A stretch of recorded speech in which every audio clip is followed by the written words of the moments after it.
how does it work with Jimmy Garoppolo as the backup quarterback in San Francisco, do you think? Well, I mean, obviously the 49ers have been very adamant since, the end of last year that Trey is the guy. I think they have to continue to make sure they stress that to their guys when they have an opportunity that, hey, this is for the best of the team, but Trey is still our guy, because I think we all know, Jimmy has had success.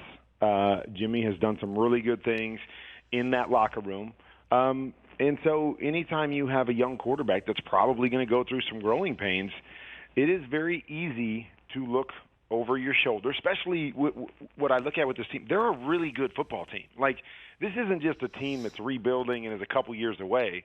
This is a team that I believe everybody thinks can compete for a championship if they get good quarterback play. And so that's the other piece to the puzzle. I mean, I remember when I was in New York and started, and they went to Eli, and Eli was the guy. And even though I remember, guys coming up to me all the time, like, why aren't you playing? We had a chance to get to the and so that's the kind of stuff that you really, really have to fight against. And it's not going to be anything that Jimmy does. Jimmy's going to be a great teammate, and I believe he's going to help Trey Lance as much as he can. But it's just natural. If things go against them early and they feel like they're a better team than where they're playing, or the young guy isn't playing up to what they need him to play at to be competitive, that's going to be a tough thing to fight. And no team wants that, where the locker room is divided and there's murmurs about who should be playing, and not even a knock on Trey Lance that he won't be the guy long term.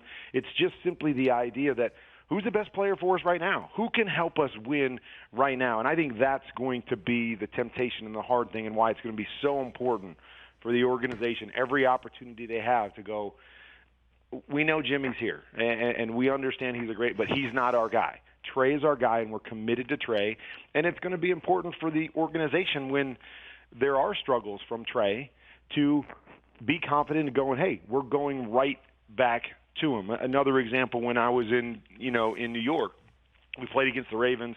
Eli really struggled. They put me in. We did really well, almost came back in that football game. And I remember going to Coach Coughlin saying, Coach, you have to go tell the media right now that Eli's our guy. We're going back to Eli. Even though they put me in and they knew, they wanted to put me in to help us win a particular game, that they were still committed to Eli. And those are the kind of things that this organization, I believe, is going to have to do, because they have a quarterback that took them to a Super Bowl, that was on the cusp of another Super Bowl, and guys in the locker room know him really, really well, that's going to be a temptation if out of the blocks Trey Lance doesn't play extremely well or has some really big bumps in the road. Well, I mean, again, Kurt, if you're John Lynch, the general manager, and you're Jed York, the owner, and you're Kyle Shanahan, the coach, and you look at your roster going into the season, and you've got Nate Sudfeld backing up Trey Lance, or you can have Jimmy Garoppolo backing up Trey Lance, you're like, Jimmy Garoppolo.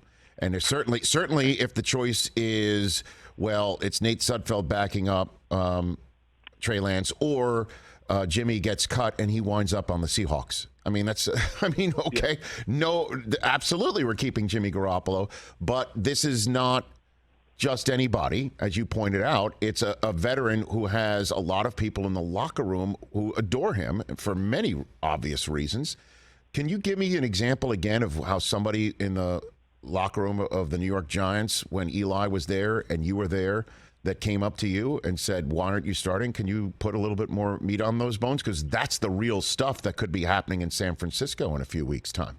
Yeah, I mean, well, okay, so when I started the season, we started 5-2. We lost a couple games, and that's when they made the move to Eli. But even when they went to Eli, at that moment in the season, we were actually a playoff team. Even though we were only 5-4, we were a playoff team at that moment. And that's what these veteran players see, is they understand every year is important, that these opportunities don't come around very often when you're on a championship caliber team, and especially some of these guys not knowing if they're going to be on that team beyond the year. So they want to take advantage of every moment and if they have a chance to get into the playoffs, because how many times have we seen that? I'm an example with the Cardinals of teams that kind of sneak into the playoffs, aren't great teams going into the playoffs, and then they go on a run and they win a championship. And so guys understand that can happen. And so they just want those opportunities and they want to play well. And so that's what we were dealing with in New York. And I had to be the one that, kind of told these guys, hey, I hear you, but this is about the future, and this is about building towards what they would ultimately build towards in winning 2 championships with Eli Manning. But I had to be the one that was kind of the buffer for the coaches at times, even though I wanted to be playing, and even though I felt I was the better player at the time. And so it can be a very awkward situation. It could be very awkward for Jimmy as he's got buddies that come up to him and say that. What do you do? How do you handle that as a backup quarterback? And then, as I said, you never want guys walking into the huddle and kind of second-guessing the situation, with their young quarterback because they've got somebody on the sideline that they think is a better quarterback at this point in time. And so it's a tough situation. It is the reality of it, and you mentioned it. I mean, I would rather have Jimmy on my roster for insurance. I would rather have Jimmy if Trey struggles for a half and we want to put Jimmy in and we believe he can win a close game for us. I'd rather have him there as well. But there is a dynamic there that is going to be very interesting, especially, again, you got to remember, I was only there for 1 year. Jimmy's been there for a couple of years and knows these guys and is close to these guys. So that's a whole nother dynamic, just the relationship they have off the field that is going to be, a natural thing to come up. So it will be interesting and fascinating to watch how this plays out, how the 49ers deal with this. But those things are natural part of human nature, and especially, like I said, because I went to training camp and watched this team. This team is a really good team. I mean, this team, we know what they were last year, but they're a really good team if they get good quarterback play. And that could be a point of frustration for the team at some point this year. And again, we're saying, not that Trey Lance has to go out and struggle. I mean, this young kid, go ball out and and have a year. But I just think we're trying to make that argument that if he does have some struggles, that's going to be part of human nature and the dynamic that they're going to have to muscle through. My Hall of Fame friend, NFL Game Day morning compadre, and also voice, along with Kevin Harlan, of Monday Night Football on Westwood One, Kurt Warner, here on the Rich Eisen Show. So again, as we've established, if you can have Jimmy Garoppolo as your backup and he takes the pay cut to make it happen, check that box. And you also keep him from maybe winding up on Seattle or another team that can stand in your way when you get a chance to win the Super Bowl, check that box.